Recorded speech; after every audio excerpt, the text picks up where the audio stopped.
If somebody lashes out to you, the first thought should be, where did it come from? I'm not sure. During a tough conversation, the attack is going to come from one of three places. Number one, they've been trying to send you a message otherwise, and you haven't picked up on it. So you need to ask yourself, what am I missing? Okay. Number two, we talked about this earlier. They're under tremendous pressure on their side of the table, and you have not acknowledged it. Number three, they're trying to manipulate you. It doesn't matter which one of the three buckets the attack comes from. You have to stay in the moment and figure it out. Did you miss something? Have you failed to acknowledge pressure? Or are they trying to manipulate you?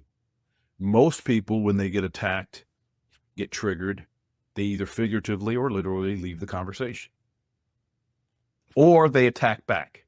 Right. Yeah. I used to get the question a lot when I first started coaching.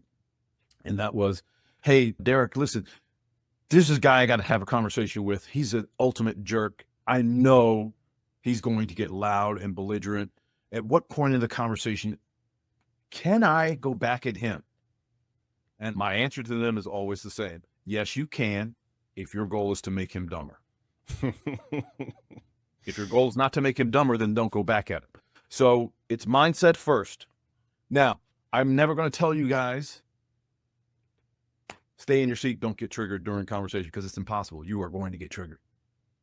That's not what the issue is. The issue is, how do you respond to the trigger, which I think is what your question was. Yes, absolutely. And so the response to the question is, labels work externally, labels work internally. So if you're going at me, I'm going to be labeling myself. He's starting to piss me off. I'm starting to get agitated. You say to yourself. Say it to yourself. You're saying, I'm starting to get pissed off. So what do I do then? I'm starting to get pissed off. You said something that really triggered me. Yeah, I'm starting to get pissed off. You're saying it to yourself. Okay. Because the same effect occurs. Your amygdala, the activity within it, will start to dissipate when you start to self-label.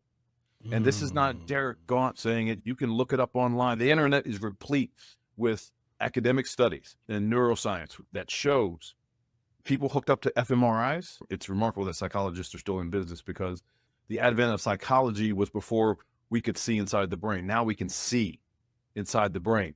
And so now it's not speculation as to what's going on in the brain. Now we can actually see the electrical activity in the brain. So these people are hooked up to fMRIs, and the facilitators for the experiment would show them a graphic photograph. Horrific. For the sake of this discussion, we'll just say it was a mutilated cat. And they'll show a picture of a mutilated cat, and they'll watch the electrical activity in the hippocampus and the amygdala, and it's going crazy.